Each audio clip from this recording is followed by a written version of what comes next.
Vous avez l'impression de tourner en rond, de toujours répéter les mêmes erreurs? Ce n'est pas un hasard, c'est un mécanisme. Et aujourd'hui, vous allez comprendre pourquoi. Aujourd'hui, je vous présente un livre qui a littéralement transformé des vies à travers le monde. La montagne, c'est toi, de Brianna Wiest. Si vous avez déjà eu cette impression de saboter vos propres réussites, de répéter les mêmes erreurs sans comprendre pourquoi, alors restez bien jusqu'à la fin. Je vais vous résumer les idées clés de ce livre. Et surtout, vous révéler 3 techniques puissantes pour transformer votre pire ennemi, vous-même, en votre plus grand allié. Chapitre numéro 1. L'autosabotage, un mécanisme de survie. L'autosabotage n'est pas un caprice ou un manque de volonté. C'est un comportement de survie qui s'est développé pour nous protéger de ce que notre cerveau perçoit comme des menaces. Et souvent, le changement, même positif, est interprété comme un danger. Selon Wiest, notre cerveau primitif cherche avant tout la sécurité et la stabilité. Donc, lorsqu'on tente de sortir de notre zone de confort pour entreprendre un projet, se lancer dans une relation ou viser un objectif ambitieux, notre système nerveux envoie un signal d'alarme. Danger. Cette alarme se traduit par de la procrastination, de l'anxiété, des excuses ou même par des comportements autodestructeurs. Brianna Wiest décrit plusieurs formes d'autosabotage. Le perfectionnisme, où rien n'est jamais assez bien pour être commencé ou terminé. L'autosabotage relationnel, qui fait fuir ou saboter les relations positives par peur de souffrir. Ou encore l'autosabotage professionnel, qui nous pousse à rester dans des situations qui nous brident. L'origine de tout cela? Notre identité.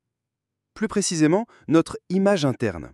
Si, au fond, nous pensons être quelqu'un d'incapable, de pas assez bien, d'indigne d'être aimé ou réussi, alors notre inconscient va créer des situations qui vérifient et confirment cette croyance. C'est ce que Wiest appelle la cohérence de l'identité. Notre cerveau préfère une réalité négative connue à une nouvelle réalité positive incertaine. Chapitre numéro 2. Les racines de nos comportements. Ce qui est fascinant, c'est que nos comportements d'autosabotage ne viennent pas de nulle part. Ils ont des racines très profondes. Nos expériences passées, notre enfance, nos traumatismes. Une humiliation vécue à l'école peut engendrer des décennies plus tard une peur irrationnelle de s'exprimer en public. Un parent distant peut générer une peur de l'abandon, même dans les relations les plus sécurisantes. Ces expériences ont laissé des traces profondes dans notre inconscient et ce sont elles qui activent nos réflexes d'autoprotection. Brianna Wiest insiste aussi sur le concept de stratégie de survie adaptée. Nous avons tous développé des manières de réagir à la douleur émotionnelle. Cela peut être le perfectionnisme, le besoin de plaire à tout le monde, la victimisation ou même la rébellion permanente. Ces stratégies nous ont protégés à une époque, mais aujourd'hui, elles nous limitent. Le travail consiste donc à aller revisiter ces racines, comprendre leur logique, pour pouvoir s'en libérer et avancer consciemment. Chapitre numéro 3. Identifier ces schémas. Wiest nous invite à devenir les observateurs attentifs de notre propre fonctionnement. Quels sont les contextes qui déclenchent nos sabotages? Quelles sont les pensées automatiques qui reviennent en boucle? Quels sont les moments où l'on freine alors qu'on devrait avancer? Elle décrit ce qu'elle appelle les cycles de sabotage. On commence un projet avec enthousiasme, on rencontre une première difficulté, on trouve une excuse ou on provoque inconsciemment une crise, puis on abandonne et on se critique durement. Ce cycle peut se répéter pendant des années sans qu'on en soit vraiment conscient. Reconnaître ces schémas, c'est également apprendre à distinguer nos vraies limites de nos fausses excuses. Nous disons parfois « ce n'est pas le bon moment »,« je ne suis pas assez prêt »,« je n'ai pas les compétences », mais en réalité, ces phrases sont souvent des peurs bien déguisées. Derrière ces réflexes mentaux se cache la peur de l'échec, ou pire encore, la peur de réussir. Car réussir signifie devoir changer. Chapitre numéro 4. Transformé par l'acceptation. L'un des plus puissants messages du livre, c'est celui-ci.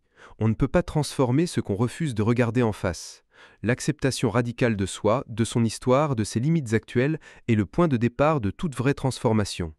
Cela ne veut pas dire se complaire ou renoncer, mais reconnaître avec honnêteté ce qui est là. Wiest montre que nos émotions ont un rôle fondamental. L'anxiété, la tristesse, la colère ne sont pas nos ennemis, ce sont des messagers.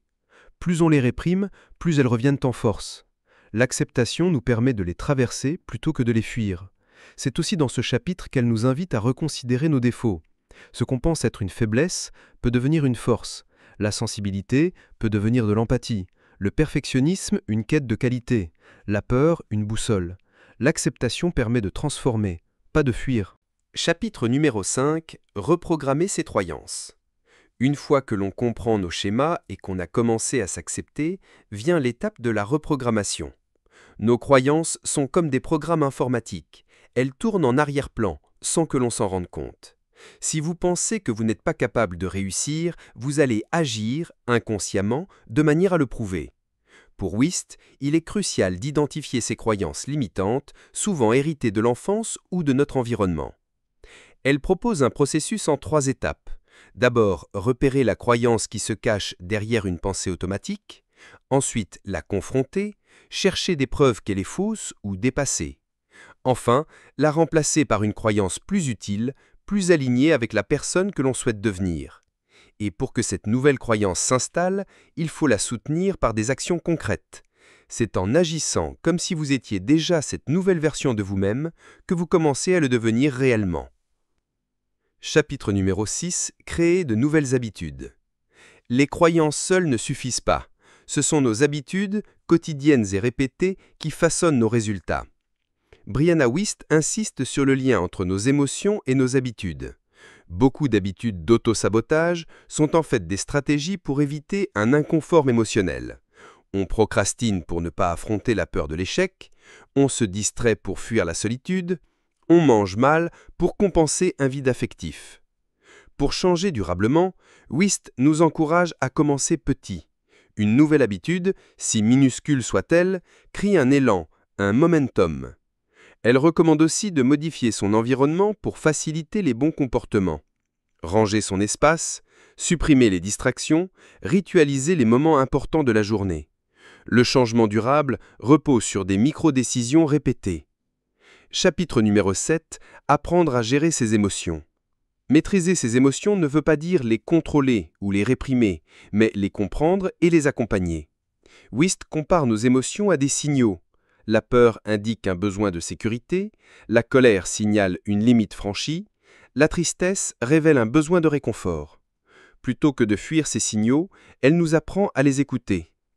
Elle propose des outils concrets, la respiration pour apaiser le système nerveux, l'écriture pour libérer ce qui ne peut pas être dit à voix haute, la méditation pour observer sans juger. Elle rappelle que nous ne sommes pas nos émotions. Nous les ressentons, mais elles ne nous définissent pas. Cette prise de recul est essentielle pour éviter de se laisser submerger. Chapitre numéro 8. Se forger une nouvelle identité. Pour que la transformation soit réelle, elle doit toucher à l'identité. On agit toujours en cohérence avec la personne que l'on pense être. Si vous vous voyez comme quelqu'un de faible, vous aurez du mal à adopter des comportements de leader. C'est pourquoi Wiest insiste sur le fait de redéfinir son identité autour de ses valeurs et non de ses blessures ou échecs passés. Elle nous invite à réfléchir profondément. Qui voulez-vous devenir? Quelle qualité voulez-vous incarner? Quelle contribution voulez-vous laisser dans le monde? Et surtout, quelles sont les actions qui, chaque jour, nourrissent cette nouvelle version de vous?